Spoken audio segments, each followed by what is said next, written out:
कुंज बिहारी।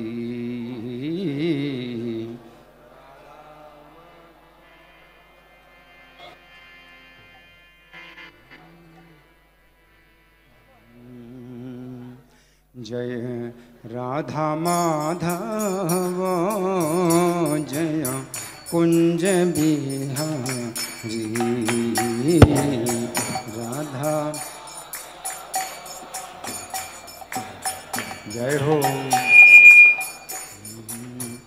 जय गोपी जन वल्लभ जय गिरिवर धारी।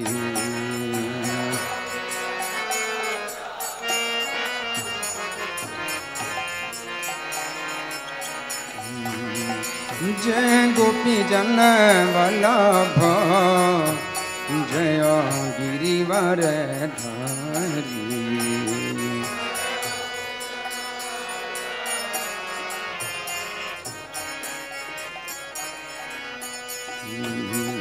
जय यशोदानंदन जय ब्रज जन रंजन। जय हो जय हो।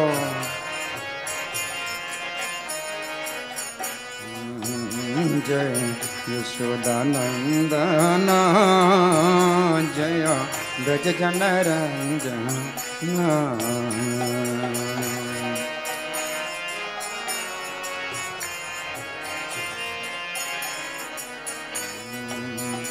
जय यमुना तीर वनचारी जय कुंज बिहारी।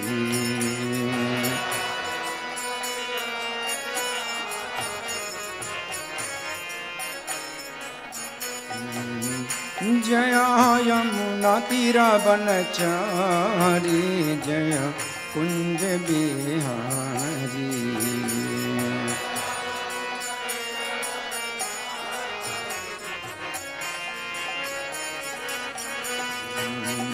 जय राधा माधव जय कुंज बिहारी।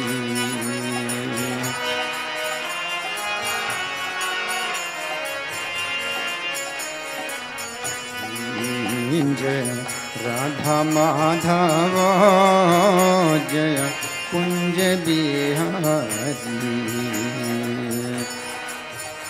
जय हो जय हो।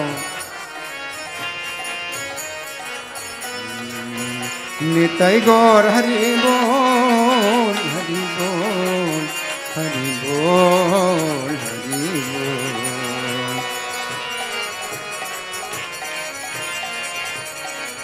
जय प्रभु पदा प्रभु पदा प्रभु पदा जय प्रभु पदा।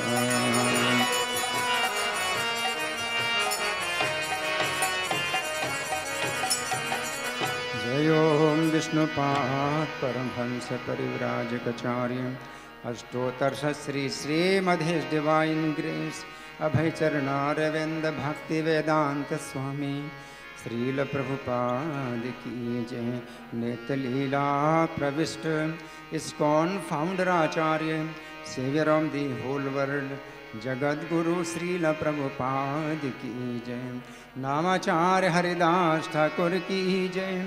प्रेम से कहो श्री कृष्ण चैतन्य प्रभु नित्यानंद श्री अद्वैत गदाधर श्रीवासादि गौर भक्त वृंद की जय। श्री राधा पार्थ सारथी ललिता विशाखा गोप गोपिका श्याम कुंड राधा कुंड गिरि गोवर्धन की जय। श्री श्री गौनताई की जय। श्री श्री सीताराम लक्ष्मण हनुमान की जय। श्री श्री प्रहलाद नृसिंह देव की जय। समवेत भक्त वृंद की जय। अनंत कोटि वैष्णव वृंद की जय। इस्कॉन वर्तमानाचार्य वृंद की जय। श्री रामचंद्र आविर्भाव तिथि महामहोत्सव की जय। श्री राधा पार्थ सारथी मंदिर 17वां वार्षिक महामहोत्सव की जय। गौर Premanandi All glories to Simon devotees, all glories to Simon devotees, all glories to Simon devotees. All glory to Shri Guru and Gauranga. हरे कृष्णा। तो आज बहुत ही पवित्र दिन है, श्री रामचंद्र का जन्म महामहोत्सव। तो हम लोग क्या बोलते हैं, रामनवमी कृष्ण भावना भावित हो। हम लोग क्या बोलते हैं, आज की रामनवमी कृष्ण भावना भावित हो, है ना। हम यही बोलते हैं क्योंकि कृष्ण भावनामृत संघ है ये, है ना। अंतर्राष्ट्रीय कृष्ण भावनामृत संघ है। कोई भी त्यौहार होता है वो हमारे कृष्ण भावनामृत के लिए होता है ना। तो आज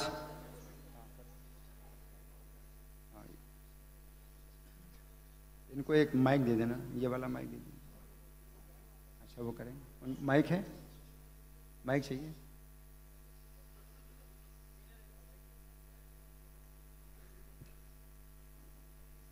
हरे कृष्ण। हरे कृष्ण। सूचना दे रहे।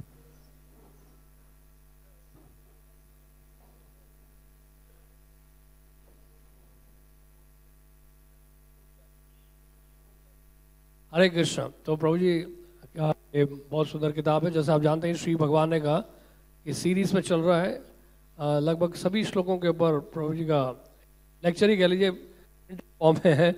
और ये चौथे अध्याय के ऊपर है, भगवद गीता, श्रीमद् भगवद गीता यथारूप का जो चौथा अध्याय है, ये जितने भी श्लोक है हर श्लोक के बहुत सुंदर व्याख्या है और हम लोग सभी लाभ उठा सकते हैं।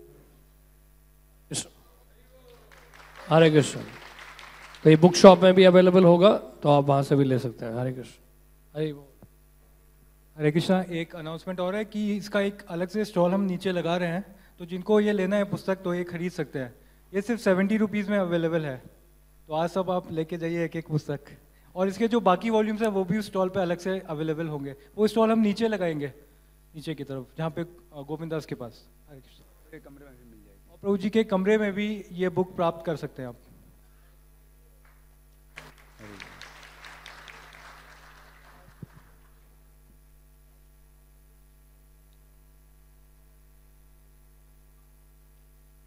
तो हम राम कथा का एक प्रसंग सुनेंगे।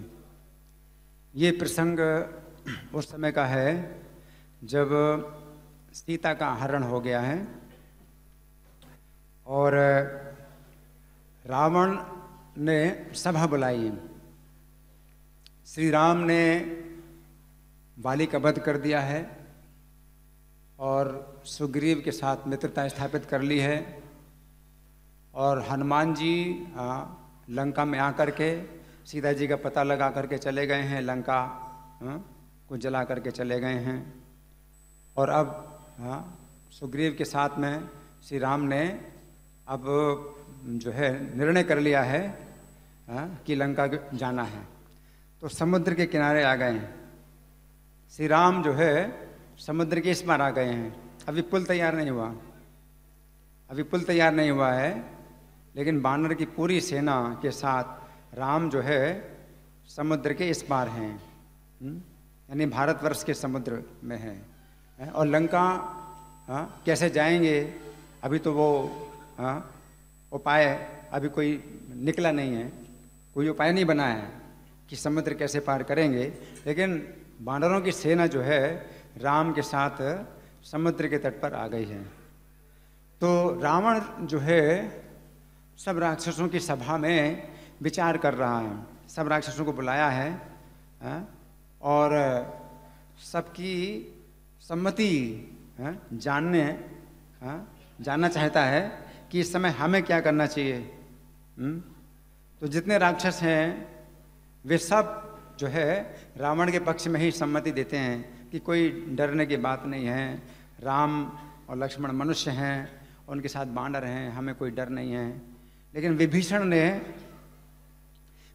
ने राम के पक्ष में समझाया। तो रावण की जितनी मतलब सभा है उसमें केवल एक ही व्यक्ति है, विभीषण, जो कि राम के पक्ष में बोल रहे हैं और कह रहे हैं कि सीता को वापस कर दो। तो उस समय अब रावण ने जब देखा कि विभीषण का तो कोई बहुमत है ही नहीं, विभीषण को कोई बहुमत नहीं मिला है ना, विभीषण के पक्ष में कोई नहीं बोल रहा है, विभीषण अकेले अपने पक्ष में है और बाकी सब लोग रावण के पक्ष में हैं। तो रावण ने जो है अब विभीषण से कठोर वाणी में बोला। रावण जो है विभीषण से कठोर वाणी में बोला। रावण को मौका मिल गया, सभा के बीच में विभीषण का अपमान करने का मौका मिल गया। अच्छा मौका था, क्योंकि सभा में जो है जितने राक्षस हैं सब उसी के पक्ष में है ना। तो रावण ने जो है कठोर वचन बोला। रावण के सिर पर काल मंडरा रहा था, इसलिए हितकारी बात कहने पर भी विभीषण से कठोर वाणी में रावण ने कहा। सुनिविष्टम हितम वाक्यम उक्तवंतम विभीषणम अब्रवीत परुषम वाक्यम रावण काल चोदितः। क्या बोला? भाई, शत्रु और सर्प के साथ रहना पड़े तो रह ले, परंतु जो मित्र कहलाकर भी शत्रु की सेवा करता है उसके साथ ना रहे। क्या? जो मित्र कहलाकर के भी शत्रु की सेवा करे। तुम मुझसे बात तो करे हो मित्र की तरह है, और मित्र कहलाते भी हो, भाई भी हो, सगे भाई भी हो, है ना, लेकिन शत्रु की सेवा करते हो तो तुम्हारे साथ रहना जो है ठीक नहीं है ना। बाकी कोई शत्रु हो उसके साथ रह ले, सर्प के साथ रह ले, ठीक है, लेकिन ऐसे व्यक्ति के साथ नहीं रहना चाहिए। रावण बोला। वसेत सह सपत्नेन क्रुद्धेन असि विषेण च न तु मित्र प्रवादेन संवसे शत्रु से विना। संपूर्ण लोकों में अपने ही बंधुओं का जो स्वभाव होता है मैं चित्र जानता हूं। जाति वाले सर्वदा अपने जाति को आपत्ति में हर्ष मानते हैं, अपनी जाति में, है ना। तो तुम मेरी जाति के हो तो तुम जो है यही चाहते हो कि मैं आपत्ति में पड़ूं, मैं सीता को वापस कर दूं तो सबसे बड़ी मेरे लिए आपत्ति यही है, सबसे बड़ी विपत्ति तो यही है कि मैं सीता को वापस कर दूं, है ना। तो तुमको इसी में ही खुशी हो रही है। रावण के लिए जो है बहुत दुख की बात है कोई कहता है कि सीता वापस कर दो। जानामि शीलम ज्ञातीनां सर्वलोकेषु राक्षस हृष्यन्ति विष्णे श्वेते ज्ञातीनां ज्ञातयः सदा। जो बड़ा होने के कारण राज्य पाकर सब में प्रधान हो गया है। मैं बड़ा हूं ना, मैं तीनों भाइयों में बड़ा हूं। तुम मुझसे छोटे हो, कुंभकर्ण छोटा है, तो मैं बड़ा हूं। तो बड़ा होने के कारण राज्य पाकर सब में प्रधान हो गया हो और राज्य कार्य अच्छी तरह चला रहा हो। अच्छी तरह मैं चला भी रहा हूं राज्य कार्य। और विद्वान भी हो, धर्मशील भी हो, सूरवीर भी हो, यानी मैं। तो जो ऐसा है, बड़ा भी है, विद्वान भी है, धर्मशील भी है, सूरवीर भी है और राज्य भी चला रहा है, उसे भी कुटुंबी जन अपमानित करते हैं। कुटुंबी लोग अपमानित करते हैं। क्यों? ईर्ष्या के कारण, और अवसर पाकर नीचे दिखाने की चेष्टा करते हैं। तो सबके सामने तो मुझे नीचे दिखा रहे हो, है ना। प्रधानम साधकम वैद्यम धर्मशीलम च राक्षस ज्ञातयोप्यवन्यन्ते शूरम परिभवन्ति च। जाति वाले सदा एक दूसरे पर संकट आने पर हर्ष का अनुभव करते हैं। वे बड़े आतताई होते हैं। मौका पड़ने पर आग लगा दें, जहर दे दें, शस्त्र चला दें, धन हड़प लें और क्षेत्र स्त्री का अपहरण कर लें, अपना मनोभाव छिपाए रहते हैं और बड़े क्रूर होते हैं, बड़े भयंकर होते हैं। तो रावण जो कह रहा है वो विभीषण के लिए संकेत है। कह रहा है कि ऐसी बातें होती हैं, ऐसी बातें देखी जाती हैं, लेकिन संकेत क्या है कि मेरे अंदर सब गुण हैं और तुम ईर्ष्या करते हो, तुम जो है मेरा अपमान करते हो, मुझे नीचे दिखाते हो, तुम ही जो है मेरा सब सर्वस्व नाश करना चाहते हो। नित्यम अन्योन्य संगृष्टा विष्णे स्वाततायिनः प्रच्छन्न हृदया घोरा ज्ञाते अस्तु भयावह।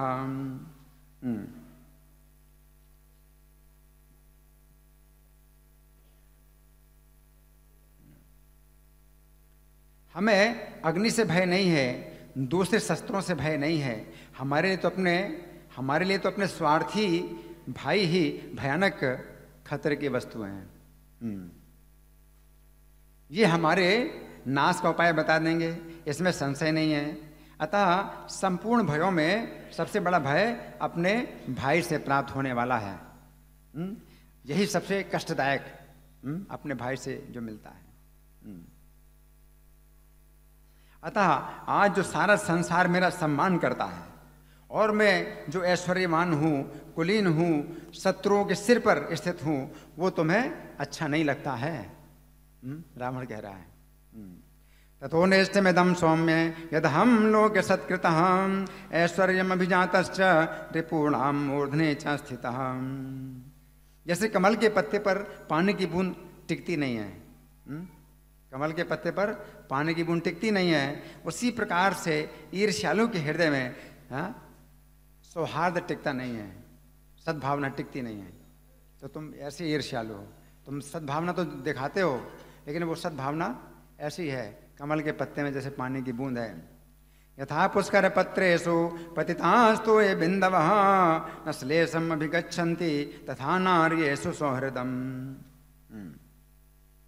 जैसे भौरा फूलों का रस पीता है? लेकिन फिर ठहरता नहीं है, जहां फूलों का रस पी लिया तो चला जाता है। उसी प्रकार से जो ईर्ष्यालु होते हैं अपने सुहृद का जो है से सब प्राप्त कर लेते हैं अपना स्वार्थ, और फिर अपना काम करते हैं और कोई साथ नहीं देते हैं। तो तुम ऐसे ही हो, मैं कमल का फूल जैसा हूँ और तुम भ्रमर जैसे हो, रस लेते हैं और चले जाते हैं, छोड़ देते हैं, ऐसे तुम हो। यथा मधुकरस्तरसात् रसं विन्दन् तिष्ठति तथा त्वमपि तत्रैव तथा नार्येषु सौहृदम्। जैसे हाथी पहले स्नान करके सूंड से धूल उछा करके अपने शरीर को गंदा कर लेता है। हाथी क्या करता है? स्नान करता है बढ़िया, और फिर सूंड के द्वारा धूल अपने शरीर में डाल करके पूरे शरीर को गंदा कर लेता है। उसी प्रकार दुर्जनों की मैत्री दूषित होती है। अच्छी मित्रता करते हैं, जैसे कि मतलब खूब बढ़िया स्नान कर लिया, अच्छी सद्भावना पैदा कर ली, उसके बाद फिर उसको दुर्भावना में बदल देते हैं। हरि बोल। तो रावण जो है विभीषण के ऊपर ये सब दोषारोपण कर रहा है। कुल कलंक तुझे धिक्कार है। कौन कह रहा है? रावण। कुल कलंक तुझे धिक्कार है, यदि तेरे सिवा कोई दूसरा ऐसी बातें कहता तो इसी मुहूर्त में उसे मैं मार डालता। योन्यस्त्वेवं विधं ब्रूयात् वाक्यमेतन्निशाचर अस्मिन् मुहूर्ते न भवेत् त्वां च धिक् कुलपांसन। अब देखिए विभीषण ने जितना कुछ बोला वो रावण के हित के लिए बोला था, और रावण ने ऐसे कठोर वचन कहे तो हाथ में गदा लेकर के अन्य 4 राक्षसों के साथ उसी समय उछलकर आकाश में चले गए विभीषण। विभीषण को बहुत गुस्सा आया। उनके 4 जो राक्षस थे उनके साथ ही रहते थे, हर कार्य में उनके साथ रहते थे। बड़े स्वामी भक्त थे विभीषण के साथ 4 राक्षस थे। तो जैसे वो उछले आकाश में खड़े हो गए। ये उनकी जो है ऐसी शक्ति है राक्षसों की, आकाश में एकदम खड़े हो गए उछल करके, हाथ में गदा लिए, और 4 राक्षस भी तुरंत उनके साथ ऊपर आकाश में खड़े हो गए। इत्युक्तः पुरुषं वाक्यं न्यायवादी विभीषणः उत्पपात गदा पाणे चतुर्भिः सह राक्षसैः। उस समय अंतरिक्ष में खड़े हुए तेजस्वी विभीषण ने कुपित होकर रावण से कहा, विभीषण ने कहा, अब्रवीच्च तदा वाक्यं जाति क्रोधो विभीषणः अंतरिक्षगतः श्रीमान भ्राता वै राक्षसाधिपम्। विभीषण ने क्या कहा? राजन, तुम्हारी बुद्धि भ्रम में पड़ी है। क्या? तुम्हारी बुद्धि भ्रम में पड़ी है, तुम धर्म के मार्ग पर नहीं हो। यों तो मेरे बड़े भाई होने के कारण तुम पिता के समान आदर नहीं हो, इसलिए मुझे जो जो चाहो कह लो, परंतु बड़े होने पर भी तुम्हारे कठोर वचन को मैं नहीं सह सकता। सत्वं भ्रांतोऽसि मे राजन ब्रूहि मां यदिच्छसि ज्येष्ठो मान्यः पितृसमो न च धर्मे पथे स्थितः इदं हि परुषं वाक्यं न क्षमाम्यग्रजस्यते। रावण जो अजितेंद्रिय पुरुष काल के वशीभूत हो जाते हैं, इंद्रियां बस में नहीं है और काल के बस में, इंद्रियों को बस में नहीं किया तो किसके बस में हो जाते हैं? काल के बस में हो जाते हैं। इंद्रियों को बस में ना करने के कारण काल के बस में हो जाते हैं। वे हित की बातें, नीति की बातों को ग्रहण नहीं करते हैं। सुनीतम हित कामेन वाक्यमुक्तम दशानन न गृहणन्त कृतात्मानः कालस्य वशमागतः। राजन, सदा प्रिय लगने वाली मीठी मीठी बातें कहने वाले तो लोग आसानी से मिल जाते हैं। बहुत अच्छा है। मीठी मीठी प्रिय लगने वाली बातें कहने वाले लोग आसानी से मिल जाते हैं, परंतु जो सुनने में अप्रिय हो किंतु हितकारी हो, ऐसी बातें कहने और सुनने वाले बहुत कम होते हैं, दुर्लभ हैं। जो अप्रिय हो लेकिन हितकारी, ऐसी बात कहने वाले और सुनने वाले बहुत कम हैं। राजाओं के लिए, राजाओं को जो है ऐसे लोग ज़्यादा मिलते हैं जो क्या करेंगे, मीठी मीठी बातें करेंगे राजा को खुश करने के लिए। उसको कहते हैं चमचे। राजा को बहुत से चमचे मिल जाते हैं, चमचागिरी करते हैं, है ना, मक्खनबाजी करते हैं, तो बहुत मिले। राजा राजा हैं, आप तो राजा हैं, इसलिए आपके लिए बहुत लोग हैं ऐसे जो प्रिय और मीठी बातें बोलने वाले। लेकिन जो अप्रिय बात हो और हितकारी हो, ऐसा कहने वाला बहुत मुश्किल है। राजा को कौन बोलेगा, बड़ा खतरा है। और राजा के लिए भी सुनना बड़ा, ऐसा राजा भी बड़ा मुश्किल है जो सुने। तो सुनाने वाला भी बड़ा मुश्किल है और ऐसा सुनने वाला भी बहुत मुश्किल है। सुलभा पुरुषा राजन सततम प्रियवादिनः अप्रियस्य च पथ्यस्य वक्ता श्रोता च दुर्लभा। तुम काल के पास में बन चुके हो, जिसमें आग लग गई हो, उस घर की भांति अब नष्ट हो रहे हो। ऐसी दशा में मैं तुम्हें छोड़ नहीं सकता था, इसलिए हित की बात तुम्हें बताई। बद्धम कालस्य पाशेन सर्वभूतापहारिणः न नश्यन्तम उपेक्षे त्वाम प्रदीप्तम शरणम यथा। श्री राम के बाण अग्नि के समान तेजस्वी तीखे हैं। मैं श्री राम के द्वारा उन बाणों से तुम्हारी मृत्यु नहीं देखना चाहता था, इसीलिए तुम्हें समझाने की चेष्टा की थी मैंने। अब नहीं कर रहा हूँ चेष्टा, हो गया। विभीषण कह रहे हैं मैंने चेष्टा की थी, है ना। दीप्त पावक संकाश शतय कांचन भूषण न त्वामिच्छाम्य हम द्रष्टुम रामेण निहितम शरय। काल के वशीभूत होने पर बड़े बड़े वीर बालू की भांति नष्ट हो जाते हैं। बालू की भीति यानी बालू की दीवार, क्षमा करना, भांति नहीं है, बालू की भीति के समान नष्ट हो जाते हैं। बालू से दीवार बनाएंगे क्या होगा, गिर जाएगी, है ना। बालू की भीति या बांध के समान, या बालू का बांध बनाए,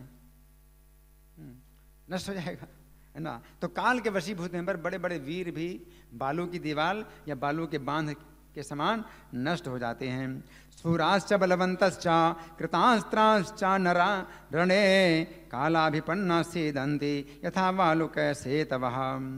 राक्षस राज, मैं तुम्हारा हित चाहता हूँ, इसीलिए मैंने जो कुछ कहा है वो यदि तुम्हें अच्छा नहीं लगा तो उसके लिए मुझे क्षमा कर दो, क्योंकि तुम मेरे बड़े भाई हो। अब तुम अपनी और राक्षसों सहित समस्त लंकापुरी की सब प्रकार से रक्षा करो, तुम्हारा कल्याण हो। अब मैं यहां से चला जाऊंगा, तुम मेरे बिना सुखी रहो।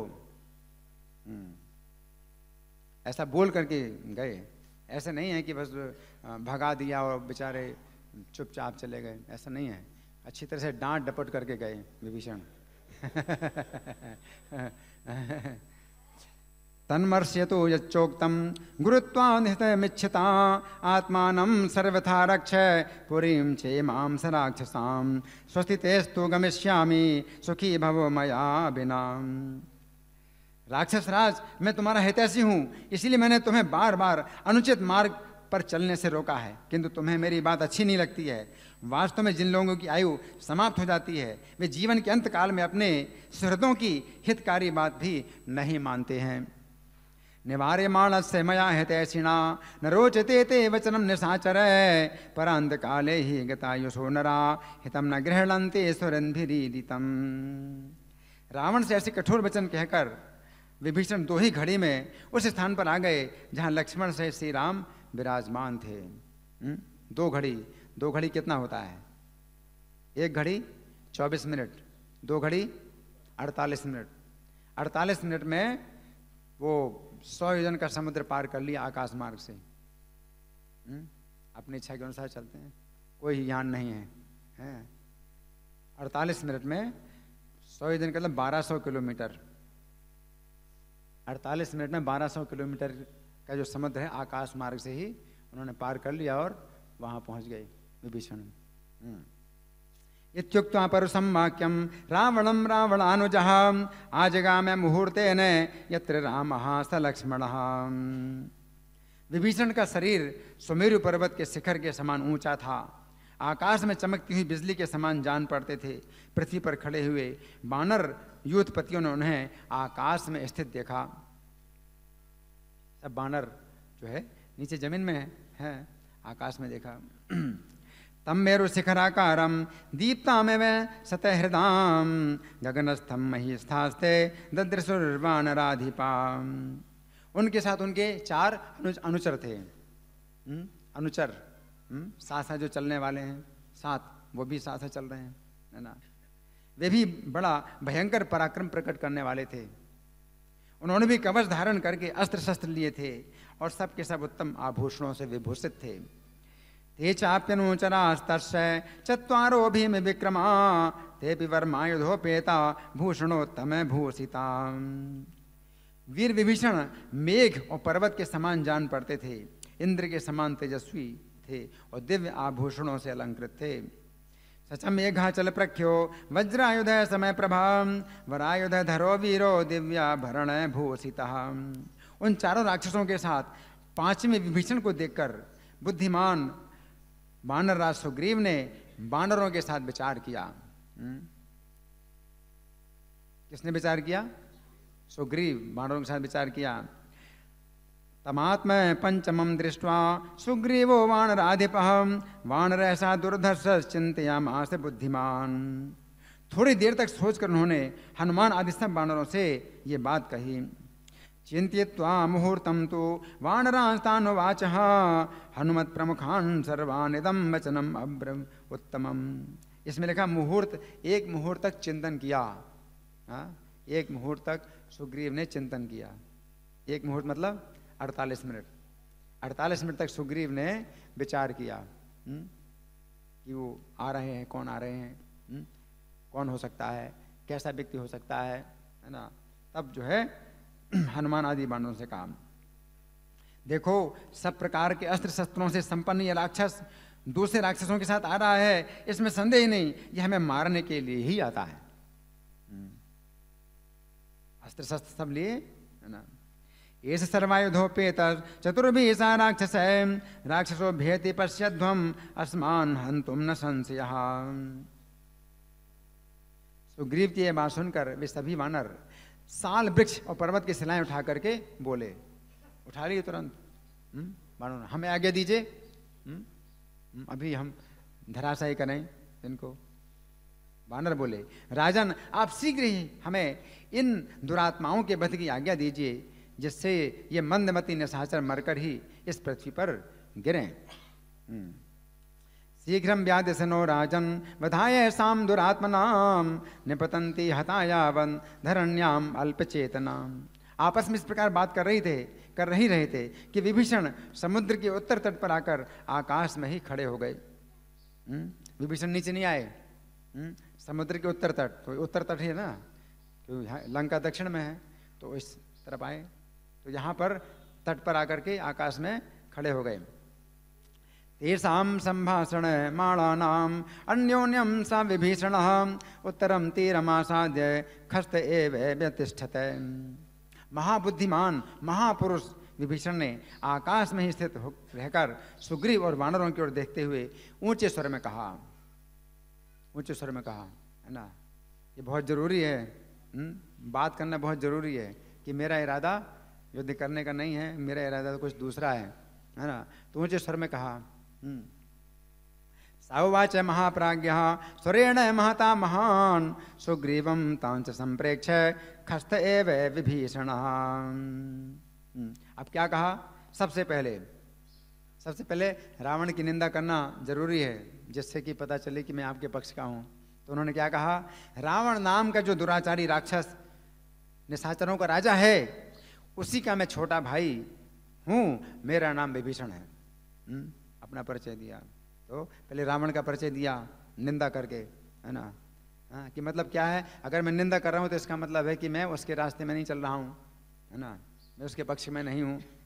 रावणो नाम दुर्वृत्तो राक्षसो राक्षसेश्वर तस्याहम मनोजो भ्राता विभीषण इति श्रुतः। रावण ने जटायु को मारकर जनस्थान से सीता का अपहरण किया था, उसी ने दीन सीता को रोक रखा है। इन दोनों सीता राक्षसियों के पहरे में रहती है। तेन सीता जनस्थानात् धृता हत्वा जटायुषम रुद्धा चा विवसादीना राक्षसी भी सुरक्षिता।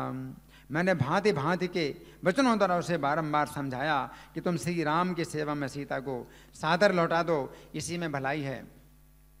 तमहम हेतु विवाक्यर विविधैश्चा निदर्शयम साधु निर्यातिताम सीता रामायेति पुनः पुनः। देखो ये बुद्धि है ना, ऐसी बुद्धि होना चाहिए कि विभीषण पास में नहीं आए, अगर पास में आते तो वो उसी समय आक्रमण कर दिए होते, तो दूर रहे और इतनी मतलब जोर से उन्होंने आवाज़ निकाली कि सुनाई पड़े, है ना। तो कभी कभी ऐसा आवश्यक पड़ जाता है ना कि दूर से ही बोलना पड़ता है, पास में बड़ा खतरा है ना, लेकिन आवाज़ से जो है मतलब अपना जो अभिप्राय है वो बताना जरूरी है ना। तो उन्होंने कहा यद्यपि मैंने ये बात उसके हित के लिए कही थी, तथापि काल से प्रेरित होने के कारण रावण ने मेरी बात नहीं मानी है। सचना प्रतिजग्राह है रावण काल चोदितः उच्यमानम हितम वाक्यम विपरीत एव औषधम। यही नहीं, उसने मुझे बहुत सी कठोर बातें सुनाई और मेरा अपमान किया, इसलिए मैं अपने स्त्री पुत्रों को वहीं छोड़कर श्री राम की शरण में आया हूं। मेरे स्त्री पुत्र तो वहीं हैं, विभीषण कह रहे हैं मेरे स्त्री पुत्र तो वहीं हैं, उनको छोड़ करके मैं राम की शरण में आया हूँ। क्यों छोड़ के आए हो स्त्री पुत्र को? क्योंकि रावण को मरना ही है, रावण को तो मरना ही है? तो फिर तो मैं वहाँ रहूँगा ही अपने स्त्री पुत्रों के साथ में, तो स्त्री पुत्रों को क्यों लेके आऊँ? तो राम विभीषण बता रहे स्त्री पुत्रों को मैं वहीं छोड़ करके आया हूँ। सोहम परुषितस्तेन दासवच्चावमानितः त्यक्त्वा पुत्रांच दारांच राघवं शरणं गतः। वानरों, जो समस्त लोगों को शरण देने वाले हैं, उन महात्मा श्री राम के पास जाकर शीघ्र ही मेरे आगमन की सूचना दो। उनसे कहो शरणार्थी विभीषण सेवा में उपस्थित हुआ है, मेरा संदेश राम को सुनाओ। और क्या कहो? शरणार्थी विभीषण आपकी सेवा में उपस्थित हुआ है। निवेद्यते माम क्षिप्रम राघवाय महात्मने सर्वलोक शरण्याय विभीषणम उपस्थितम। विभीषण की ये बात सुनकर शीघ्रगामी सुग्रीव ने तुरंत ही श्री राम के पास जाकर लक्ष्मण के सामने ही कुछ आवेश के साथ इस प्रकार कहा। सुग्रीव उनको आवेश, बहुत आवेश है ना, इमरजेंसी में, मतलब राम से बोल रहे हैं। ये तत्ववचनम श्रुत्वा सुग्रीवो लघु विक्रमः लक्ष्मणस्याग्रतो रामं संरब्धम इदम अब्रवीत्। प्रभु, आज कोई बैरी जो राक्षस होने के कारण पहले हमारे शत्रु रावण की सेना में सम्मिलित था, अब अकस्मात हमारी सेना में प्रवेश पाने के लिए आ गया है। वो मौका पाकर हमें उसी प्रकार मार डालेगा जैसे उल्लू कौओं का काम तमाम करता है। विभीषण सुग्रीव ने ऐसा कहा राम से, है ना। तो उल्लू क्या करता है? उल्लू जो है, जो कौओं के घोंसले होते हैं, रात में सोते हैं, तो उल्लू जो है क्या करता है कि कौओं को मारता है उस समय है, और मार मार करके ख़त्म करता है, नष्ट करता है। तो वो मौका देखता है, उल्लू रात में जागता है, तो कौवे जो है सोते हैं, तो उनको जो है मार मार करके ख़त्म करता है। तो ये राक्षस भी जो है रात के समय जागने वाले होते हैं, इसको निशाचर इसलिए बोलते हैं, रात्रि में। तो उल्लू भी रात में जागते हैं, निशाचर निशा रात्रि के समय जागते हैं। तो ये भी जो है मतलब हम लोगों के साथ में क्या करेगा? प्रहार करेगा, हमारे ऊपर प्रहार करेगा। प्रविष्टा शत्रु सैन्यम ही प्राप्ता शत्रु रतर्कितः निहन्यादंतरम लब्ध्वा उलूको वायसाने वै। श्री राम आपको अपने वानर सैनिकों पर कृपा करने के लिए सेना की मोर्चेबंदी और गुप्तचरों की नियुक्ति के विषय में सावधान रहना चाहिए। इसी में आपका भला है। गुप्तचरों को भी नियुक्त करो, और भी ऐसे राक्षस आएंगे। अभी तो वो आया है हमारे सामने, कुछ बोल रहा है, लेकिन ऐसे भी राक्षस आएंगे जो कुछ बोलेंगे नहीं, छिप करके आएंगे, तो आप क्या करो, गुप्तचर नियुक्त करो चारों तरफ, क्योंकि हमारी तो कुछ ऐसी दीवार है ही नहीं, बाउंड्री तो है ही नहीं, कहीं खुला मैदान है। मंत्रेभ्यो हे नये चारे युक्तो भवितुम अर्हसि वानराणाम च भद्रम ते परेशान च परंतप। ये राक्षस लोग मनमाना रूप धारण कर सकते हैं, इनमें अंतर्धान होने की भी शक्ति होती है, मायावी तो होते ही हैं, इनका कभी विश्वास नहीं करना चाहिए। सुग्रीव ने अपनी तरफ से सुझाव दिया। अंतर्धान गता हे ते राक्षसा काम रूपिण सुरासन कृतिज्ञाश्चा तेषाम जातो न विश्वसेन। संभव है ये राक्षस राज रावण का कोई गुप्तचर हो। गुप्तचर यदि ऐसा हुआ तो हम लोगों में घुसकर ये फूट पैदा करेगा, इसमें संदेह नहीं है, फूट पैदा करेगा। प्रणिधि राक्षसेन्द्रस्य रावणस्य भवेदयम् अनुप्रविश्य सोऽस्मासु भेदं कुर्यान्न संशयः। अथवा ये राक्षस छिद्र पाकर हमारी सेना के भीतर घुसकर कभी स्वयं हम लोगों पर प्रहार कर बैठेगा, ये भी संभावना है। आपके ऊपर मेरे ऊपर भी प्रहार कर दे। अथवा स्वयं एवैसा छिद्रमासाद्य बुद्धिमान अनुप्रविश्य विश्वस्ते कदाचिन प्रहरेदपि। मित्रों की, जंगली जातियों की जो सेनाएं हैं, इनको तो ले सकते हैं आप अपनी सेना में, मित्रों की सेना को, जंगली जातियों की सेना को ले सकते हैं, लेकिन शत्रु पक्ष से जो मिले हुए हैं ऐसे सैनिकों को बिल्कुल नहीं लेना चाहिए। कौन कह रहे हैं? सुग्रीव कह रहे हैं। शत्रु पक्ष के सैनिक को अपनी सेना में नहीं लेना चाहिए। जंगली जातियों को ले सकते हो, जैसे बानर हैं, रीछ हैं, जंगली हम लोग तो ठीक है, लेकिन शत्रु पक्ष के किसी सैनिक को नहीं लेना चाहिए। ये स्वभाव से तो राक्षस है, अपने को शत्रु का भाई भी बता रहा है, इस दृष्टि से ये साक्षात हमारा शत्रु ही यहाँ आया है, इस पर कैसे विश्वास किया जा सकता है। रावण का छोटा भाई जो विभीषण नाम से प्रसिद्ध है, 4 राक्षसों के साथ आपकी शरण में आया है। बता दिया, उसका संदेश भी बता दिया, ले अपना सुझाव भी साथ साथ मिला दिया अपना सुझाव मिलाया। रावणस्यानुजो भ्राता विभीषणेति श्रुतः चतुर्भिः रक्षोभिर्भवन्तं शरणं गतः। आप उस विभीषण को रावण का भेजा हुआ ही समझें। रावण ने विभीषण को भेजा होगा और ऐसी बातें बना करके, रावण ने बोला होगा कि तुम मेरी निंदा करना, इस तरह से उनका विश्वास जीत लेना, और तुम फिर इस तरह से करना काम। तो रावण की नहीं भेजा होगा उसको। सुग्रीव जो सोच रहे हैं ठीक सोच रहे हैं ना, ऐसा भी तो है, हो सकता है रावण ऐसा भी कर सकता है।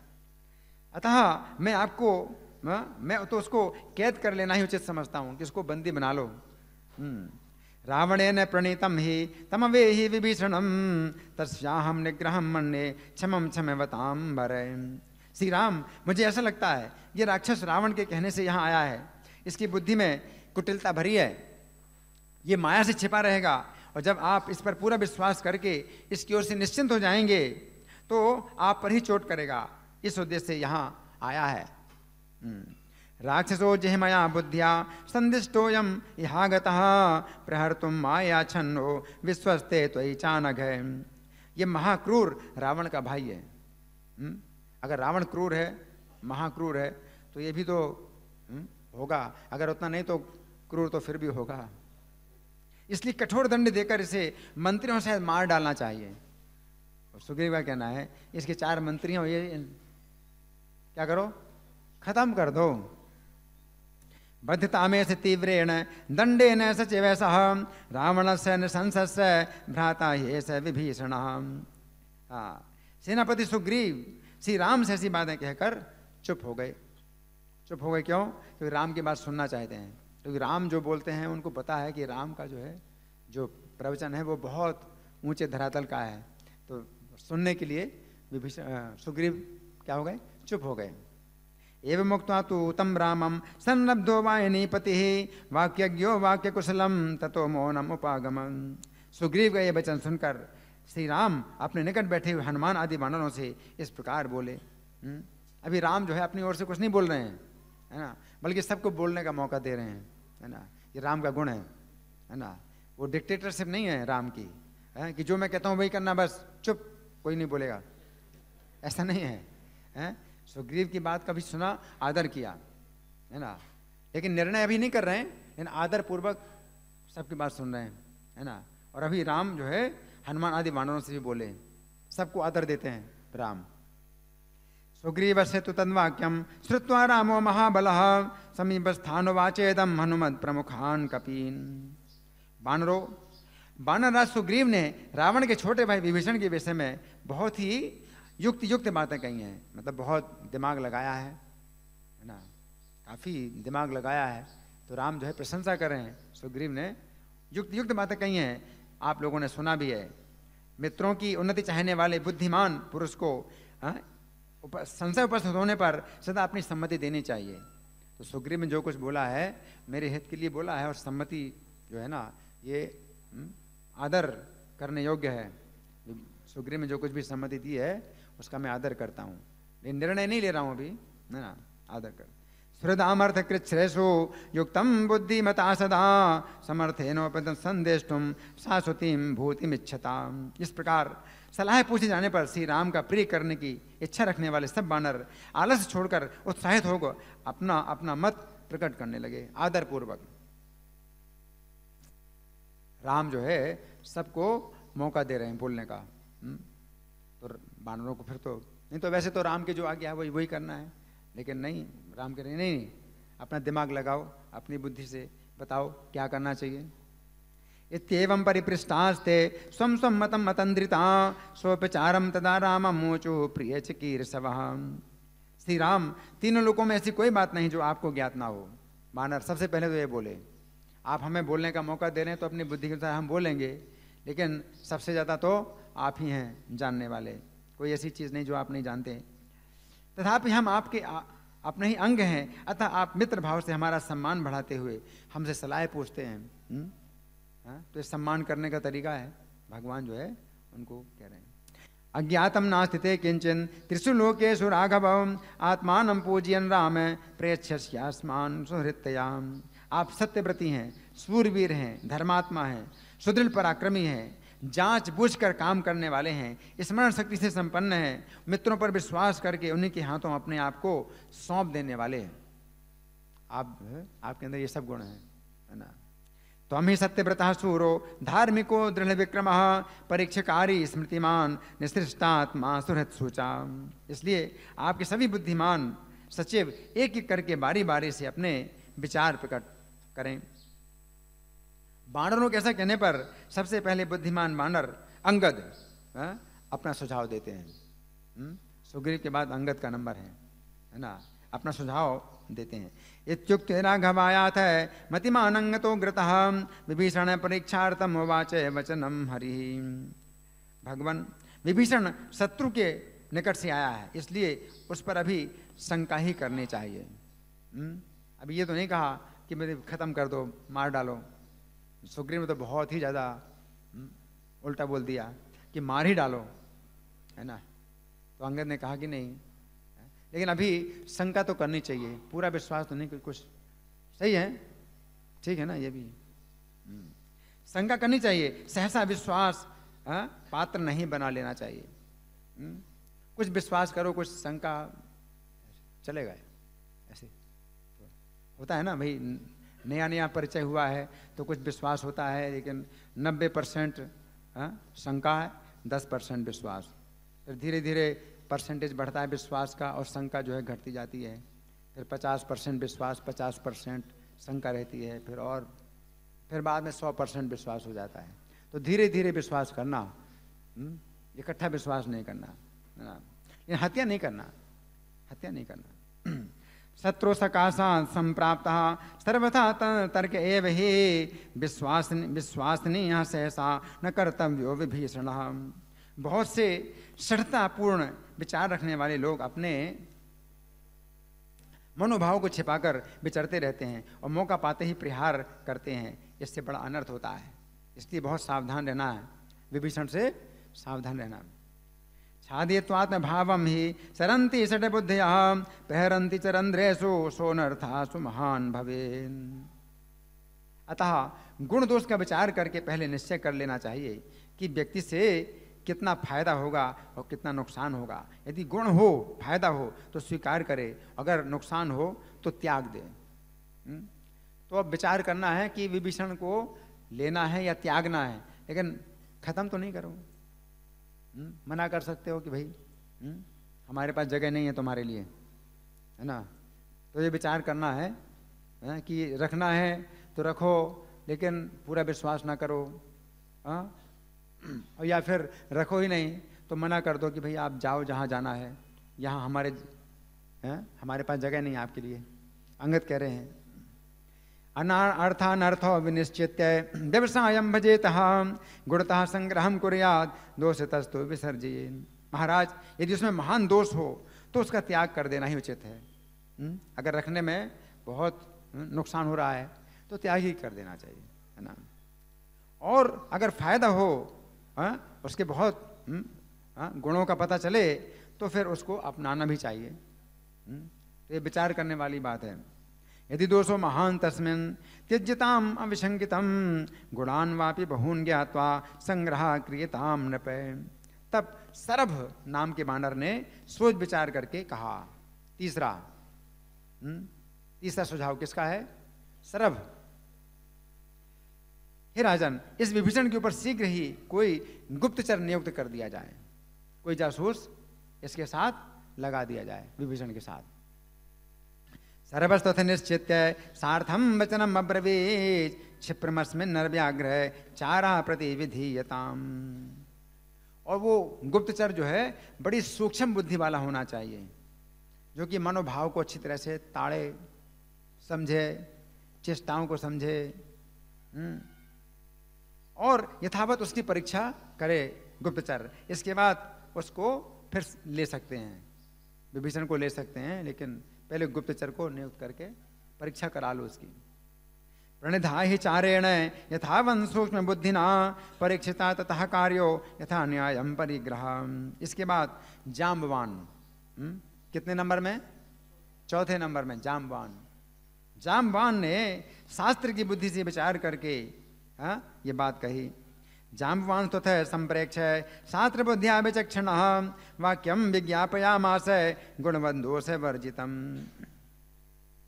जाम्बवान क्या कह रहे हैं? राक्षस राज रावण बड़ा पापी है, उसने हमारे साथ बैर बांध रखा है और विभीषण उसी के पास से आ रहा है। वास्तव में ना तो इसके आने का ये समय है, जाम्बवान कह रहे हैं ये समय तो है नहीं आने का, और ना स्थान ही ये है, इसलिए इसके विषय में पूरी तरह से शंका करनी चाहिए। 100% डाउट,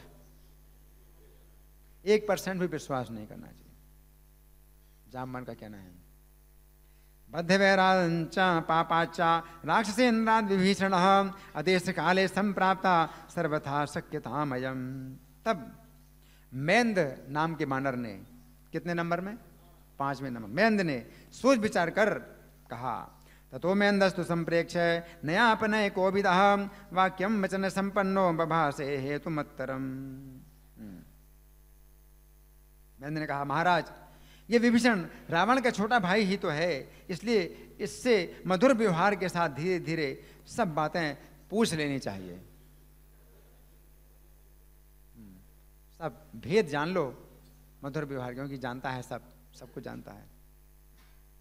अनुजो नाम तस्यैसे रावणस्य विभीषणः पृच्छताम मधुरेणायम सने नरपतीश्वर। फिर इसके भाव को समझकर आप बुद्धिपूर्वक निश्चय करना कि दुष्ट है या नहीं है। ज्यादा देर तक बातें करोगे तो फिर कुछ ना कुछ अंदर की बात शायद निकल आएगी, कुछ गुप्त बातें निकल आएंगी, है ना। इसका मनोभाव पता चल जाएगा। फिर जैसा उचित हो वैसा करना। भावमस्य तु विज्ञाय ततोतस्तम करिष्यसि यदि दुष्टो न दुष्टो वा बुद्धिपूर्वम नरसभ। तब हनुमान जी ने श्रवण मधुर सुंदर और संक्षिप्त वचन कहे। कितने नंबर में? 6 नंबर, 6वें हनुमान जी। अथ संस्कार संपन्नो हनुमान सचिवोत्तम वाच वचनम सुलक्षणम अर्थवन मधुरम लघु। प्रभो आप बुद्धिमानों में उत्तम, सामर्थ्यशाली और वक्ताओं में श्रेष्ठ हैं। यदि बृहस्पति भी भाषण दें तो भी आपसे बढ़कर के नहीं हो सकते। पहले हनुमान जी ने कहा राम से, है ना। ना भवन्तमति श्रेष्ठम समर्थम वदतांबरम अतिशायितुम शक्तो बृहस्पतिरपि ब्रुवन्। महाराज मैं तो कुछ निवेदन करूंगा, किसी प्रकार की कामना से नहीं बोलूंगा, मैं तो कार्य की गुरुता पर दृष्टि रखकर यथार्थ जो समझता हूं वो बात बताता हूं। न वादान नापे संघर्षान नाधिक्यान न च कामतः वक्ष्यामि वचनम राजन यथार्थ राम गौरवान। आपके मंत्रियों ने जो अर्थ निर्णय के लिए परीक्षा करने का सुझाव दिया है उसमें मुझे दोष दिखाई देता है। इसकी परीक्षा करो। हनुमान जी बोले कि इसमें तो बड़ा दोष है, परीक्षा लेने में बड़ा दोष है, क्योंकि समय परीक्षा लेना संभव ही नहीं है। हनुमान जी ने पहले कहा कि परीक्षा लेना बिल्कुल संभव नहीं है, ये समय नहीं है परीक्षा लेने का। अर्थ अनर्थ निमित्तम ही यदुक्तम सचिवैस्तव तत्र दोषम प्रपश्यामि क्रिया न पद्यते। विभीषण आश्रय देने के योग्य है या नहीं इसका निर्णय उसे किसी काम में नियुक्त किए बिना नहीं हो सकता। जब तक आप किसी काम में ना लगाओ, सही बात है, बिल्कुल सही बात है, जब तक काम में नियुक्त ना करें तब तक जो है पता नहीं चलेगा कि इसको आश्रय देना चाहिए या नहीं देना चाहिए, है ना। सहसा और किसी काम में लगा देने में भी बड़ा खतरा है, दोनों बातें हैं। कोई काम अगर उसको लगा दो उसमें भी खतरा भी है ना। और काम में जब तक ना लगाएं तब तक पता भी नहीं चलेगा कि कैसा व्यक्ति है ये। ऋतेन योगा सामर्थ्यम अवबोधुम न शक्यते सहसा विनियोगोपि दोषवान प्रतिभाति में। आपके मंत्रियों ने जो गुप्तचर नियुक्त करने की बात कही है कि गुप्तचर लगाओ, तो ऐसा कोई प्रयोजन नहीं है, कोई कारण नहीं है कि जो सामने खड़ा है स्पष्ट रूप से अपनी बात बता रहा है तो गुप्तचर भेजने की क्या आवश्यकता है। गुप्तचर तो भेजा जाता है जो दूर, कोई दूर व्यक्ति होता है अपने से दूर, तो गुप्तचर भेजा जाता है। यहाँ सामने ही खड़ा है तो गुप्तचर को नियुक्त करने का कोई कारण ही नहीं है। चारे प्रणिहितम युक्तम यदुक्तम सचिवैस्तव अर्थस्या संभवा तत्र कारणम नोपपद्यते। इसके सिवा ये भी कहा गया कि विभीषण के समय आना देश काल के अनुसार नहीं है, ये समय उचित नहीं है, विभीषण का आने का समय नहीं है उचित, और स्थान भी उचित नहीं है। इस विषय में मैं अपनी बुद्धि के अनुसार कुछ कहना चाहता हूँ, वो आप सुनिए। ये इस समय आया है और इस जगह आया है, तो मुझे जो लग रहा है कि कहाँ तक उचित है इसका आना, तो मुझे अपनी बुद्धि के अनुसार बताता हूँ। अदेश काले संप्राप्त यतियम यद विभीषण विवक्षा तत्र में स्तीयम ताम निबोध यथामति। उसके यहाँ आने का उत्तम समय यही है। हनुमान जी कह रहे हैं विभीषण के आने का उत्तम समय यही है, उत्तम स्थान भी यही है। ये बात कैसे सिद्ध हो रही है अब मैं बताता हूँ कि सही समय पर आया और सही जगह पर आया है। ये जो है अपने मुझे समझ आ रहा है कैसे। विभीषण एक नीच पुरुष से को छोड़ करके श्रेष्ठ पुरुष के पास आया है। एक नीच व्यक्ति को छोड़ करके श्रेष्ठ व्यक्ति के पास आया है। उसने दोनों के दोषों और गुणों पर विचार किया है कि आप कितने श्रेष्ठ हैं और वो कितना नीच है, तो उसने विचार किया है विभीषण ने, तब आया है। और रावण में दुष्टता उसने देखी, आपके पराक्रम को देखा है, इसलिए रावण को छोड़ करके आपके पास आया है। रावण में क्या है, पराक्रम नहीं है, दुष्टता है, क्योंकि चुराया सीता को, पराक्रम तो है नहीं, है ना। और आप में पराक्रम है, तो इसलिए आपके पास आया है। इसलिए उसका आगमन सर्वथा उचित है, उसकी उत्तम बुद्धि का सूचक है। इसे सूचना मिलती उसकी बुद्धि बहुत उत्तम है, इसलिए वो उसको छोड़ के आपके पास आया है। ये विदेशस्य कालश्च भवती है यथा तथा पुरुषान् पुरुषं प्राप्य तथा दोष है गुणावपि दौरात्म्यम रावणे दृष्ट्वा विक्रमं चातो यथा तथा तो ये युक्तमागमनम यत्र सदृशं तस्य बुद्धितः। राजन, किसी मंत्री के द्वारा जो ये कहा गया कि अपरिचित पुरुषों द्वारा इससे सारी बातें पूछी जाएं, तो ये भी ठीक नहीं है कि किसी व्यक्ति को लगा दो उससे सब बातें पूछे। इस विषय में मुझे जो समझ आता है मैं बताता हूँ। यदि कोई अपरिचित व्यक्ति पूछेगा कि तुम कौन हो, कहाँ से आए हो, किस लिए आए हो, तब कोई बुद्धिमान पुरुष सहसा उस पूछने वाले पर संदेह करने लगेगा। बहुत अच्छा बता रहे हैं हनुमान जी, है ना। तो ये अपमान की बात होती ना, कि विभीषण पर आपने विश्वास नहीं किया है और किसी व्यक्ति को लगा दिया कि तुम सब बातें जानने की कोशिश करो, हाँ, तो विभीषण को जो है कैसा लगेगा कि मेरी बात पर जरा भी विश्वास नहीं कर रहे हैं ये, है ना। तो किसी अपरिचित व्यक्ति को लगा दिया जबकि मैं डायरेक्ट आपसे बात कर रहा हूँ, है ना। यदि उसे मालूम हो जाएगा कि सब कुछ जानते हुए भी झूठे मुझसे पूछा जा रहा है, जानते हैं फिर भी पूछ रहे हैं ये बातें, तब उस मित्र का हृदय कलुषित हो जाएगा, उसका हृदय भी कलुषित हो जाएगा, है ना। तो फिर मित्रता, फिर वो संदेह पैदा हो जाएगा, संदेह की गांठ पैदा हो जाएगी, फिर विश्वास जमेगा नहीं, है ना। पृच्छमानो विशंकेत सहसा बुद्धिमान मचः तत्र मित्रम प्रदृश्येत मिथ्या पृष्ठम सुखागतम। आप मुझसे कुछ बोल रहे हैं और मैं आपकी बात पर विश्वास ना करूं कि दूसरे व्यक्ति को लगा दूं कि भाई जानो इनके बारे में क्या है, तो वो क्या होगा, एक वो हो जाए, दूरी बन जाएगी ना मेरी आपके बीच में, है ना। तो फिर वो विश्वास जो है फिर मतलब ये बाधा पड़ेगी विश्वास करने में। इसके सिवा महाराज किसी दूसरे के मन की बात को सहसा समझ लेना असंभव है। बीच बीच में स्वर भेद से आप अच्छी तरह निश्चित कर लें कि साधु भाव से आया है या साधु भाव से, आप ही निश्चित करो उसके स्वर भेद से। विभीषण जब बात करेगा तो उसके स्वर में जो है कभी अंतर पड़ेगा बोलते समय, तो उसी से आप ही निश्चित करिए कि इसका कैसा भाव है, अच्छा भाव है या गलत भाव है। हनुमान जी ने बताया। अशक्यम सहसा राजन भावो बोधुम परस्य वै अंतरेण सुरैर्भिन्न नैपुण्यम पश्चिताम भृशम। इसकी बातचीत से भी कभी इसका दुर्भाव नहीं लक्षित होता है, इसका मुख भी प्रसन्न है। हनुमान जी क्या कह रहे हैं, जो कुछ बोल रहा है विभीषण तो दुर्भाव नहीं मालूम पड़ता है और मुख भी प्रसन्न है इसका, इसलिए मेरे मन में इसके प्रति कोई संदेह नहीं है, नो डाउट। हनुमान जी कहते हैं 1% भी डाउट नहीं है मुझे। क्यों, मुंह बिल्कुल प्रसन्न है और बातचीत में जो कुछ भी बोला है तो दुर्भावना बातचीत में भी नहीं है और मन में भी, जो कि मन का जो है जो भाव है चेहरे से आ जाता है, तो मुख भी प्रसन्न है। न त्वस्य प्रभुतो जातु लक्षिते दुष्ट भावता प्रसन्नम वदनम चापि तस्मान में नास्ति संशया। दुष्ट पुरुष कभी स्वस्थ चित्त होकर सामने नहीं आ सकता है, अगर गलत भाव होगा, है ना, तो स्वस्थ चित्त से सामने नहीं आएगा, है ना। कुछ बोलेगा कुछ नहीं बोलेगा, है ना, तो प्रसन्न मुख भी नहीं होगा उसका, है? इसके साथ इसकी वाणी भी दोषयुक्त नहीं है, अतः मुझे इसके विषय में कोई संदेह नहीं है। असंकित मति स्वस्थो न सठा परिसरपति न चास दुष्टवागस्ति तस्मान में नास्ति संशया। कोई अपने आकार को कितना ही क्यों न छिपाए, उसके भीतर का भाव कभी छिप नहीं सकता। बाहर का आकार पुरुष के आंतरिक भाव को बलपूर्वक प्रकट कर देता है। आकारश्चाद्यमानोऽपि न शक्यो विनिगूहितं बलाधि विमृणोत्येव भावमंतर्गतम नृणाम।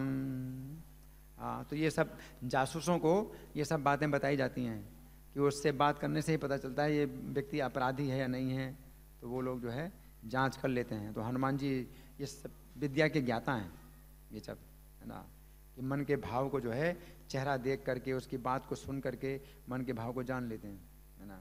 तो हनुमान जी जो है बता रहे हैं, वो पूर्ण विद्वान है इस मामले में।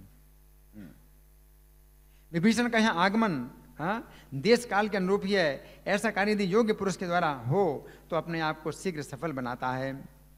आपके उद्योग रावण के मिथ्याचार, बाली के वध और सुग्रीव के राज्याभिषेक का समाचार जानकर राज्य पाने की इच्छा से यह आपके पास आया है। विभीषण ने सब कुछ जाना है, रावण का अत्याचार है, मिथ्याचार है, बाली का वध भी हुआ, सुग्रीव को भी राज्य मिला है, तो इसको भी राज्य मिलेगा, इसलिए आया है। इन्हीं सब बातों को दृष्टि में रखकर विभीषण को स्वीकार करना, अपना लेना मुझे उचित जान पड़ता है। उद्योगम तव संप्रेक्ष मिथ्यावृत्तं च रावणं वालिनं च हतं श्रुत्वा सुग्रीवं चाभिषेचितं राज्यं प्रार्थयमानस्तु बुद्धिपूर्वमिहागतः एतावत्तु पुरस्कृत्य युज्यते तस्य संग्रह। श्री राम इस प्रकार इस राक्षस की सरलता और निर्दोषता के विषय में मैंने यथाशक्ति निवेदन किया है। इसे सुनकर आपको जैसा उचित लगे वैसा करिए, मेरा कोई आग्रह नहीं है। हनुमान जी ने कहा मैंने अपनी मति यथामति आपको अपनी सलाह दी है। यथाशक्ति मयोक्तम तो राक्षसम प्रति प्रमाणम त्वं हि शेषस्य श्रुत्वा बुद्धिमतांबर। हनुमान जी के मुख से बंद करा दो अभी। हनुमान जी के मुख से अपने मन में बैठी हुई बात सुनकर श्री राम का चित्त प्रसन्न हो गया। सब पूरी राम के मन में जो बात थी पूरी बात हनुमान जी ने बोली, तो श्री राम बहुत प्रसन्न हो गए ना। अथ राम प्रसन्नात्मा श्रुत्वा वायुसुतस्य प्रत्यभासत दुर्धर्षा श्रुतवान आत्मनि स्थितम। और राम इस प्रकार बोले। अब राम क्या बोले? मित्रों, श्री राम जो है क्या बोलते हैं? मित्रों, विभीषण के संबंध में मैं भी कुछ कहना चाहता हूं। देखो अभी राम जो है आदेश नहीं दे रहे हैं, क्या कह रहे हैं? मैं भी अपना सुझाव दे रहा हूं। फिर सब मिला करके फिर निर्णय किया जाएगा। अब पहले अपना भी मैं सुझाव देता हूं, आप लोगों के सुझाव सब जो आए सामने, अब मेरा भी सुझाव है, उसके बाद सब मिला करके फिर निर्णय किया जाएगा। तो राम क्या कह रहे हैं? मैं अपना सुझाव देता हूं, आप सब लोग मेरे हित में लगे रहने वाले हैं, अतः मेरी इच्छा है आप उसे भी सुने। मुझे जैसा लगता है मैं भी बताता हूं। ममापि च विभिक्षास्ति काचिन प्रति विभीषणम श्रोतुमिच्छामि तत्सर्वं भवद्भिः श्रेयसि स्थितः। जो मित्र भाव से मेरे पास आया हो उससे मैं किसी तरह त्याग नहीं सकता। संभव है उसमें कुछ दोष भी हों, परंतु दोषी को आश्रय देना भी सत्पुरुषों के लिए निंदित नहीं है। मान लीजिए अभी मित्र भाव है और बाद में अगर मान लो कुछ भाव बदल जाए है, लेकिन तो भी दोष है उसके अंदर, मान लो दोष है तो आगे चल करके उस भाव में भाव दूषित हो जाए, है ना। लेकिन तो भी ये निंदा की बात नहीं है, उसको अब मैं अभी स्वीकार करूं तो इसमें निंदा की कोई बात नहीं है। मित्र भावेन संप्राप्तम न तेजम न तेजेयम कथंचन दोषो यद्यपि तस्य साथ शतामेतन अगर्हितम। मित्र भाव से आया है, शत्रु भाव से तो नहीं आया, शत्रुता नहीं कर रहा है, अपने हथियार नहीं दिखा रहा है, युद्ध करने की बात नहीं कर रहा है? वो तो मित्र भाव से आया है। अगर कुछ दोष हो भी तो भी हमें स्वीकार करना है। ये मेरा जो है सुग्रीव, वानरराज सुग्रीव ने श्री राम के इस कथन को सुनकर स्वयं उसे दोहराया, उस पर विचार करके फिर ये कहा। सुग्रीव ने राम की बात को दोहराया। सुग्रीव तथा तन्वाक्यम आभास चा विमृश्य चा तथा शुभतरम वाक्यम उवाच हरिपुंगवः। प्रभो ये दुष्ट हो या अदुष्ट हो, है तो ये निशाचर, फिर जो पुरुष ऐसे संकट में पड़े हुए अपने भाई को छोड़ सकता है उसका दूसरा कौन संबंधी होगा जैसे वो त्याग ना सके। सुग्रीव ने फिर क्या कहा? अगर अच्छा भी हो अपने भाई को ऐसी स्थिति में छोड़ दिया है ना, तो फिर किसको नहीं छोड़ेगा? सुग्रीव का कहना है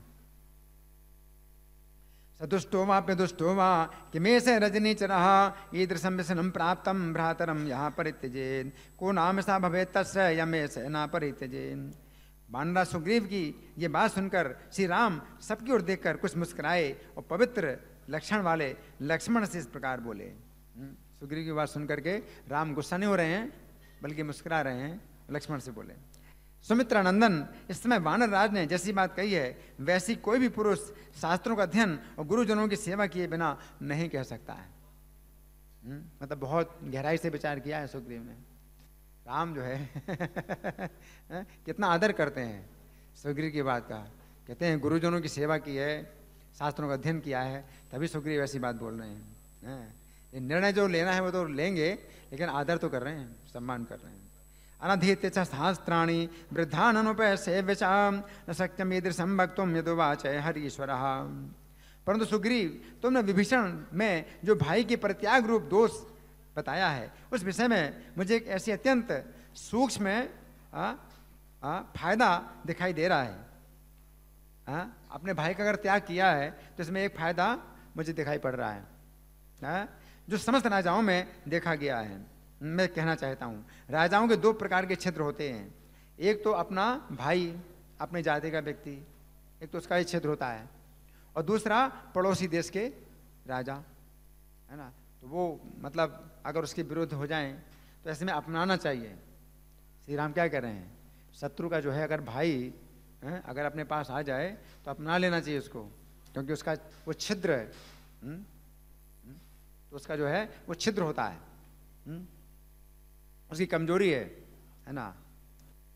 ये संकट में पड़ने पर अपने विरोधी राजा या सत्यराज पुत्र पर प्रहार कर बैठते हैं। इसी भय से विभीषण यहाँ आया है ना। अच्छा, यहाँ पर दूसरा मतलब ये भी है राम का कि विभीषण इसलिए भी आया है ये सोच करके कि विभीषण के ऊपर खतरा है, विभीषण के ऊपर खतरा है। खैर जो भी हो, जिनके मन में पाप नहीं है, ऐसे एक कुल में उत्पन्न हुए भाई बंधु अपने कुटुंबियों को हितैषी मानते हैं, परंतु यही सजातीय बंधु अच्छा होने पर भी राजाओं के लिए संक नहीं होता है ना। यानी विभीषण को जो है रावण ने विभीषण को त्यागा है, क्यों? शंका करके कि मेरे कार्य में ये बाधा डालेगा, है ना। विभीषण को इसलिए त्यागा है रावण ने। तो राम का क्या कहना है कि रावण ने जो है विभीषण को क्यों त्यागा है? क्योंकि ये मेरे कार्य में बाधा डालेगा, है ना, और दूसरे राक्षसों को भी भड़काएगा मेरे विरुद्ध, है ना। तो रावण ने त्यागा है, तो इसमें भी हमारा फायदा है, राम कह रहे हैं कि उसने त्यागा है। अतः तुम्हें दोष नहीं लगाना चाहिए, अपने भाई का त्याग किया इसने। राम ये कह रहे हैं, सुग्रीव से क्या कह रहे हैं, तुम्हें विभीषण के ऊपर दोष नहीं लगाना चाहिए, अपने भाई का त्याग किया है, बल्कि क्या किया है, भाई ने इसका त्याग किया है, क्योंकि भाई के कार्य में ये बाधा है, भड़काता है, सबको उल्टा बोलता है। तो रावण ने ही त्यागा है, तो विभीषण ने रावण का त्याग नहीं किया है ना। तो राम कह रहे हैं विभीषण का कोई दोष नहीं कि तुम दोष लगाओ कि रावण का त्याग किया तो फिर किसको नहीं त्यागेगा, है ना। तुमने शत्रु पक्ष के सैनिक को अपनाने में दोष बताया कि अवसर पाकर प्रहार कर बैठता है, उसके विषय में मैं तुम्हें नीति बताता हूँ। हम लोग इसके कुटुंबी तो हैं नहीं, और ये राक्षस राज्य पाने का अभिलाषी है। इन राक्षसों में बहुत से लोग ऐसे विद्वान भी होते हैं, इसलिए विभीषण को अपने पक्ष में मिला लेना चाहिए। राम कह रहे हैं हमारे साथ ये विश्वासघात नहीं करेगा, ये हमसे मिल जाने पर विभीषण आदि निश्चिंत और प्रसन्न हो जाएंगे। इनकी जो शरणागति के लिए प्रबल पुकार है, इससे मालूम होता है राक्षसों में एक दूसरे से भय उत्पन्न हुआ है, इसी कारण से इनमें परस्पर फूट होगी और ये नष्ट हो जाएंगे, इसलिए विभीषण को ग्रहण कर लेना चाहिए।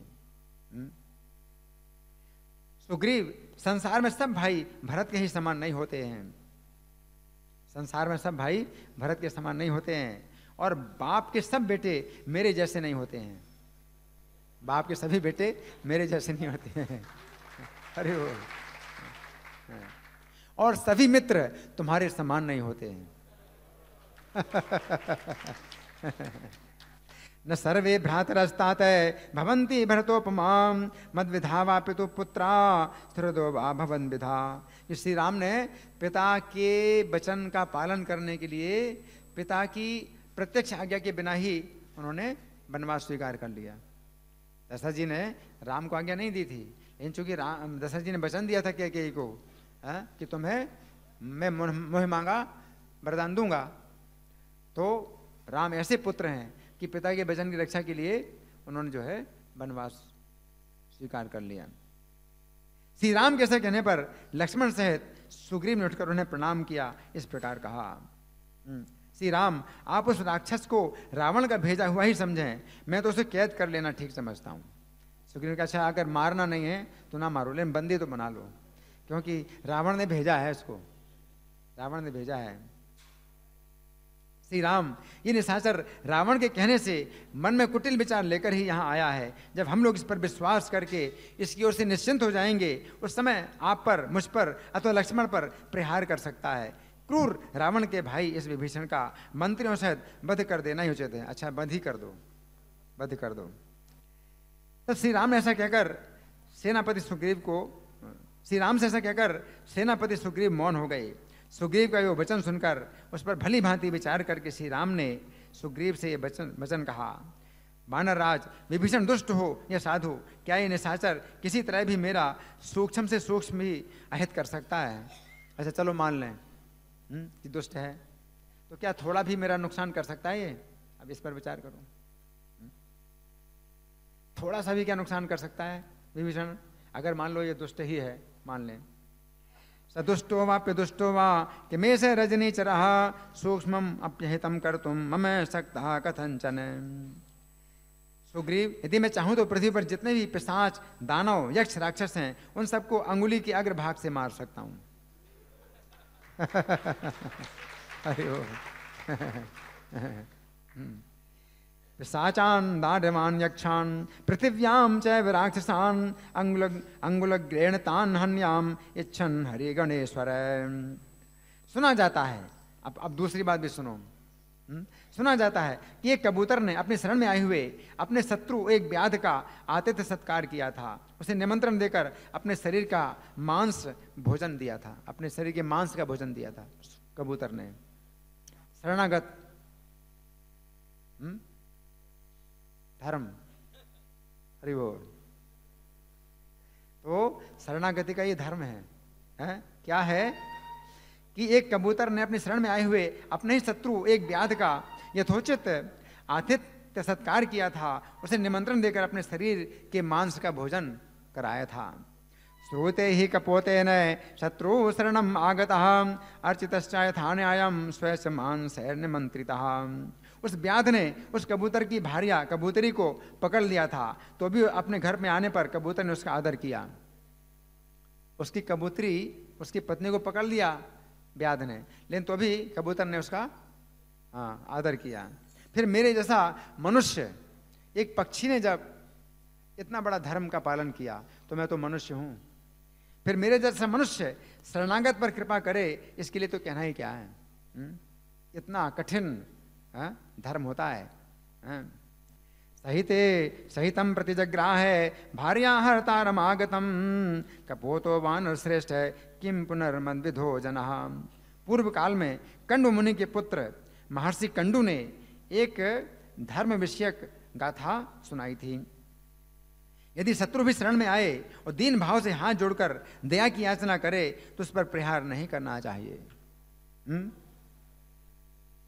शत्रु भी शरण में आए और दीन भाव से हाथ जोड़कर दया की याचना करे, तो उस पर प्रहार नहीं करना चाहिए। बद्धांजलि पुटम दीनम याचंतम शरणागतम न हन्याद आन संस्यार्थम अपि शत्रुम परंतप। शत्रु दुखी हो या अभिमानी हो, यदि वो अपने विपक्षी की शरण में जाए, तो शुद्ध हृदय वाले श्रेष्ठ पुरुष को अपने प्राणों का मोह छोड़कर उसकी रक्षा करनी चाहिए। आर्तो वा यदि वा दृप्तः परेषां शरणं गतः अरे प्राणान् परित्यज्य रक्षितव्यः कृतात्मना। यदि वो भय, मोह अथवा किसी कामना से न्याय अनुसार यथाशक्ति उसकी रक्षा नहीं करता, जो शरण देने वाला व्यक्ति अगर शरण नहीं देता, रक्षा नहीं करता शरणागत की, क्यों? भय के कारण, कि डर है भाई इससे, या मोह के कारण, या किसी कामना के कारण रक्षा नहीं करता, तो उसके पाप कर्म की लोक में बड़ी निंदा होती है। न चेन भयान व मोहाद व कामान वापि न रक्षते स्वया शक्त्या यथा न्यायम तन पापम लोके गर्हितम। देखिए कितनी मतलब बातें हैं, एक बात पर जो है कितनी चर्चा हो रही है, ये कभी सुनी नहीं जाती। आज मैं ये जो चर्चा कर रहा हूँ आप लोगों के साथ में, ये कभी सुनी नहीं गई, ना कहीं नाटक में दिखाई जाती हैं, कभी ड्रामा में भी नहीं दिखाई जाती हैं, है ना। यदि शरण में आए हुए पुरुष संरक्षण ना पाकर उस रक्षक के देखते देखते नष्ट हो जाए, तो वो उसके सारे पुण्य को अपने साथ ले जाता है। क्या शरण में आया है? और जो शरण देने वाला व्यक्ति है, वो देखता रहता है और वो नष्ट हो जाए शरण में आए हुए व्यक्ति, तो उसके सब पुण्य लेकर के चला जाता है वो, जैसे शरण ली थी।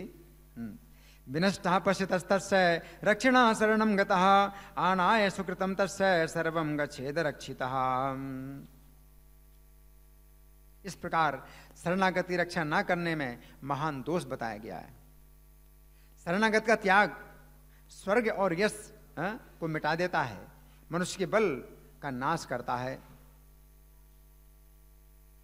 एवं दोषो महानत्र प्रपन्नानां रक्षणे अस्वर्ग्यं च यशस्यं च बलवीर्य विनाशनम।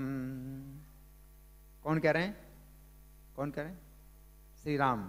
इसलिए मैं तो महर्षि कंडु के उस उत्तम वचन का पालन करूंगा, क्योंकि परिणाम में धर्म, यश और स्वर्ग की प्राप्ति कराने वाला है।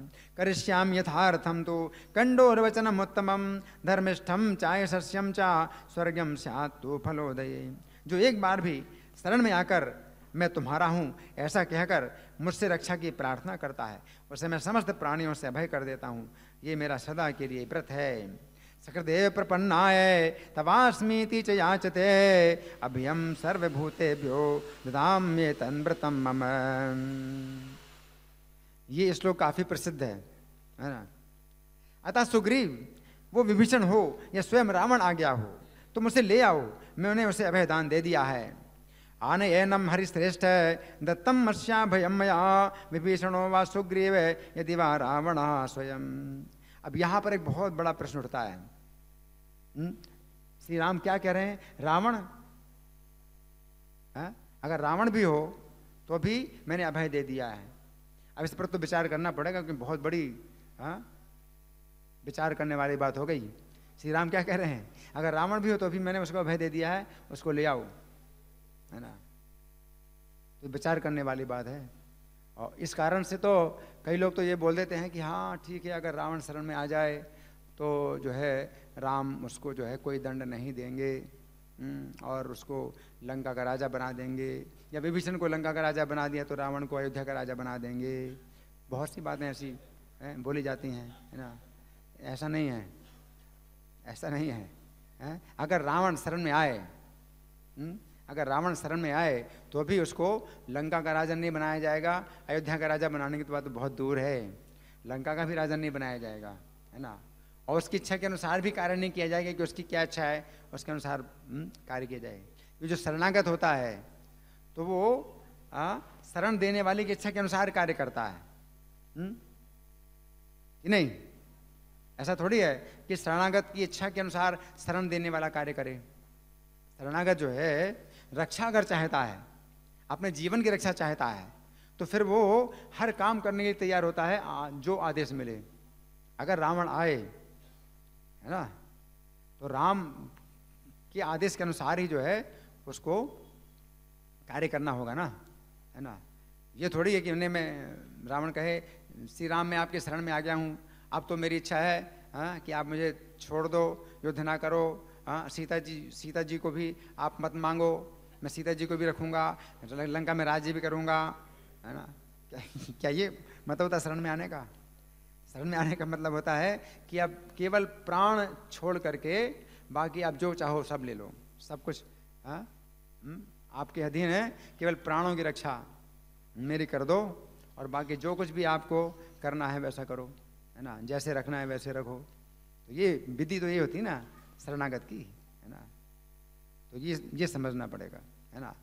तो होता क्या है कि भगवान जब कह रहे हैं कि रावण को मैंने अभय दिया, मतलब बुलाओ, तो शरण में देंगे तो उसकी हर प्रकार से रक्षा करेंगे। जैसे कि कोई अपराधी है, कोई किसी का खून कर देता है और फिर आत्मसमर्पण कर दे पुलिस को, तो पुलिस जो है उसको तुरंत मतलब दंड नहीं देती है, बल्कि उसको सुरक्षित रखती है, फिर उसके ऊपर केस चलता है ना, और फिर उसके अपराध के अनुसार उसको जो भी उचित दंड मिलना है फिर दिया जाता है, या प्राण दंड भी दिया जा सकता है कि नहीं। ये तो विधि है ना। अगर मान लीजिए कोई किसी ने किसी का हत्या कर दी है, किसी ने अपने पिता की हत्या कर दी, अपने भाई की हत्या कर दी और फिर आत्मसमर्पण कर दे राजा के पास, तो राजा क्या करता है? पहले तो उसको सुरक्षित करेगा, सुरक्षित रखेगा, लेकिन उसके बाद फिर उसके ऊपर केस चलेगा और उसके पक्ष में भी बातें मतलब रखी जाएंगी, उसके विपक्ष में भी बातें रखी जाएंगी। जैसे सरकार भी जो है कोई मतलब अपराधी होता है, उसका कोई वकील नहीं तो सरकार अपना वकील भी देती है कि उसके पक्ष में भी बोलो, अगर कुछ है बातें कुछ उसके पक्ष में तो वो भी बोलो, और फिर बाद में उचित निर्णय करके उसको प्राणदंड अगर देना है तो प्राणदंड भी देंगे कि नहीं, ऐसा है ना। तो राम मतलब जैसा कह रहे हैं कि अभय दे दिया है, अगर रावण आए तो अभय दे दिया, इस समय के लिए अभय दिया है, लेकिन आगे चल करके उसने क्या मतलब अपराध किया है उसके अनुसार उसको प्राणदंड दे सकते हैं, लेकिन राम अपने हाथों से देंगे, किसी और के द्वारा नहीं। जब उन्होंने कहा अभयम सर्व, सबसे मैंने उसको निर्भय कर दिया है, सब प्राणियों से निर्भय कर दिया है, लेकिन फिर अगर उसको प्राणदंड देना तो अपने हाथों से देंगे। तो ये जो शरण देने वाला व्यक्ति होता है तो उसकी रक्षा के लिए तो उसके प्राणों की रक्षा करता है वो, लेकिन फिर जब देखता है कि उसके परलोक की भी रक्षा करनी है तो उसके प्राण ले करके उसके परलोक की रक्षा करता है। तो विधि है। तो राम क्या करेंगे, राम क्या करेंगे अगर रावण शरण में आए राम की तो क्या करेंगे, उस पर मुकदमा चलेगा, केस चलेगा, और उसको अपनी तरफ से कुछ और भी लोग बोलेंगे भाई रावण के पक्ष में भी कुछ अगर है बात तो वह भी बोलो, और सब निर्णय करके फिर अगर प्राणदंड देना होगा तो राम स्वयं अपने हाथ से उसको प्राणदंड देंगे, लेकिन और कोई नहीं। तो ये विधि है। क्या विचार है, यही है ना, ऐसा ही है ना, क्योंकि प्राणदंड से कम तो हो ही नहीं सकता है। रावण को जो है प्राणदंड से कम कुछ है नहीं किसी तरह का, लेकिन जब भगवान कहते हैं कि रावण भी हो मैंने अभय दिया है, अभय दिया कि मतलब अभी कोई प्रहार नहीं करना उसके ऊपर, अगर वो शरण में आ जाए तो अभी कोई प्रहार नहीं करेगा उसके ऊपर, मैंने उसको अभय दिया है, लेकिन फिर पूरी तरह से वो समर्पित है तो उसके ऊपर हम जो है विचार करके उसको जो उचित दंड है वो देंगे, और देंगे अपने हाथ से देंगे, तो स्वयं श्री राम देंगे उसको दंड। श्री राम का ये वचन सुनकर सुग्रीव ने सौहार्द से भरकर उनसे कहा, राम से तू वचः श्रुत्वा सुग्रीवा प्लवगेश्वर प्रत्यभाषत काकुत्स्थं सौहार्देनाभिपूरितः। अब विभीषण बोले, श्री राम आपने जो श्रेष्ठ धर्म की बात कही है इसमें क्या आश्चर्य है, क्योंकि आप महान शक्तिशाली और सन्मार्ग में स्थित हैं। किमत्र चित्रम धर्मज्ञ लोकनाथ शिखामणे यत्तुमार्यम प्रभासे था सत्ववान सत्पथे स्थितः। ये मेरी अंतरात्मा भी विभीषण को शुद्ध समझती है। विभीषण क्या कह रहे हैं, सुग्रीव क्या कह रहे हैं, मेरी अंतरात्मा भी विभीषण को शुद्ध समझती है। लेकिन बोल क्यों रहे थे, वो भी बोल रहे थे राम का गुण प्रकट करने के लिए। वास्तव में सुग्रीव विभीषण के मतलब उसमें विरुद्ध जो बोल रहे थे ना कि इसका वध कर देना चाहिए, वास्तव में सुग्रीव का भी भाव यही था, विभीषण के प्रति उनका भी शुद्ध भाव था। लेकिन क्यों बोल रहे थे कि इसको मार डालो, जिससे राम के गुणों का जो है और अधिक मतलब प्रकट हो जाए, राम के गुण प्रकट करने के लिए, है ना। तो सुग्रीव क्या कह रहे हैं, मेरी अंतरात्मा भी विभीषण को शुद्ध समझती है। हनुमान जी ने भी अनुमान और भाव से उसकी भीतर बाहर सब ओर से परीक्षा कर ली है। मम चाप्यंतरात्मायम शुद्धम वेति विभीषणम अनुमानाच भावाच सर्वतः सुपरीक्षितः। अतः रघुनंदन अब विभीषण शीघ्र ही यहाँ हमारे जैसे होकर रहे और हमारी मित्रता प्राप्त करे। विभीषण कैसे रहे, हमारे जैसे रहे, पूरा विश्वास।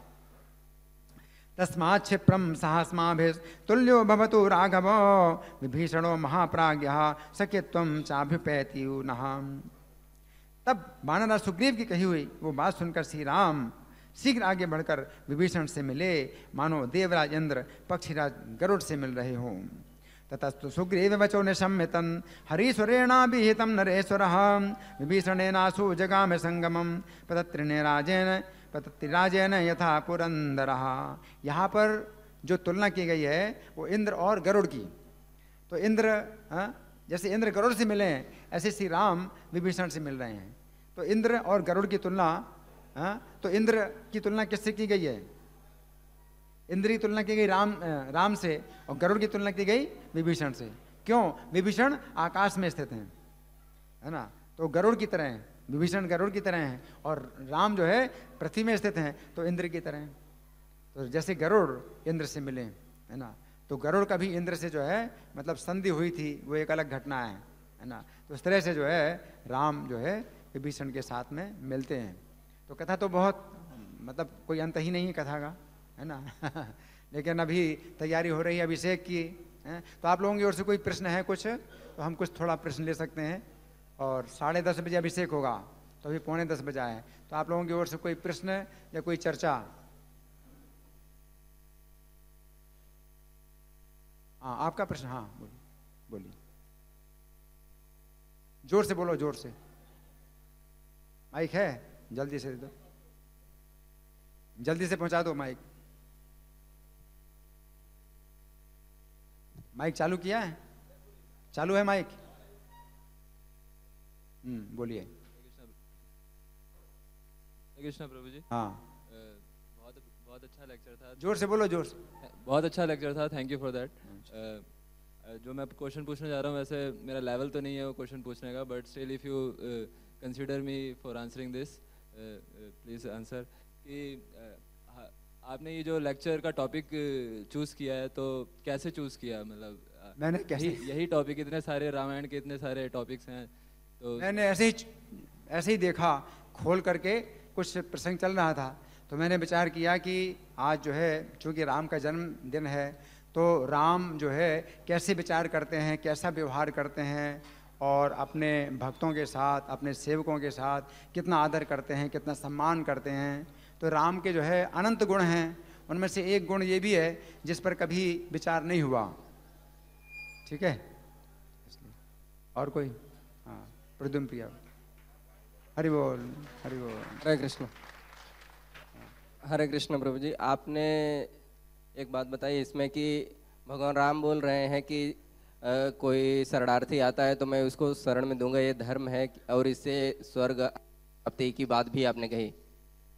तो मैं थोड़ा सा क्लैरिफिकेशन चाहता हूँ कि जैसे 18वें या 17वें चैप्टर में आता है भगवद गीता में कि सात्विक जो होता है त्याग या सात्विक धर्म वगैरह होता है, उसमें फल की आकांक्षा भी किए बिना किया जाना चाहिए। तो ये और वो थोड़ा सा समझाएंगे? हाँ, अच्छा प्रश्न है इनका कि सात्विक जो मतलब यज्ञ होते हैं या दान है, तो फल की आकांक्षा के बिना किया जाता है। तो उसमें ये भी ये स्वर्ग की भी इच्छा जो है ये भौतिक इच्छा मानी जाती है। लेकिन जो है चूँकि श्री राम जो है एक मनुष्य का अभिनय कर रहे हैं, और सामान्यतः मनुष्यों में स्वर्ग प्राप्ति को ही सबसे अधिक माना जाता है, तो इसलिए राम जो है स्वर्ग की प्राप्ति की बात करते हैं। दूसरी बात यह भी कि वाल्मीकि रामायण में स्वर्ग में और वैकुंठ में क्या अंतर है, इस विषय का जो है कुछ मतलब वर्णन नहीं हुआ है। तो भगवान का जो वैकुंठ है तो उसको भी स्वर्ग कहा गया है, भगवान विष्णु स्वर्ग में निवास करते हैं, तो यह भी बताया गया है। तो इसलिए स्वर्ग और वैकुंठ का जो विषय है इसमें कोई चर्चा हुई नहीं रामायण में। तो कहने का मतलब यही है कि जहाँ जाकर के लौटना ना पड़े, तो उसी को ही स्वर्ग माना गया है। तो कई बार स्वर्ग जो है मतलब वैकुंठ के लिए भी बोला जाता है। ठीक है, हाँ जी। एक बात बहुत अच्छी लगी और बहुत ही कि भगवान इसमें कह रहे हैं कि सारे पिशाच और राक्षसों को और सबको, मतलब ऐसे लोगों को मैं उंगली के छोर से मतलब मार सकता हूँ, तो बहुत बड़ी बात है। हाँ, राम जो है मतलब अपनी शक्ति का परिचय दे रहे हैं। वैसे तो लीला कर रहे हैं, तो कितने दिन लगे युद्ध करने में, तो ये भगवान की लीला है। लेकिन अगर वो मारना चाहें तो उंगली के अग्रभाग से ही पूरी पृथ्वी के राक्षसों का वध कर सकते हैं। धन्यवाद। श्री राम कथा महामहोत्सव की, जगत गुरु श्रील प्रभुपाद की, श्री श्री राधा पार्थ सारथी ललिता विशाखा गौर निताई, सीताराम लक्ष्मण हनुमान प्रहलाद नरसिंह देव की जय हो।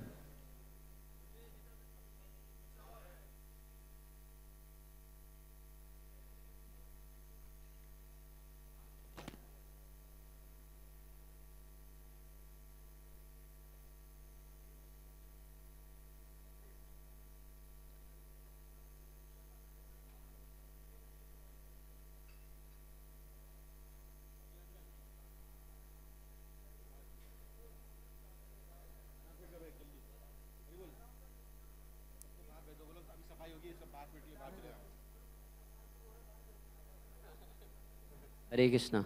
तो आप सब भक्तों से रिक्वेस्ट है कि सब लोग टेंपल हॉल खाली कर दीजिए, क्योंकि यहाँ पे सफाई होनी है। सब लोग। हरे कृष्णा। सभी लोगों से अनुरोध है कि आप सब लोग मंदिर से बाहर चले जाइए, अभी मंदिर के अंदर सफाई होगी।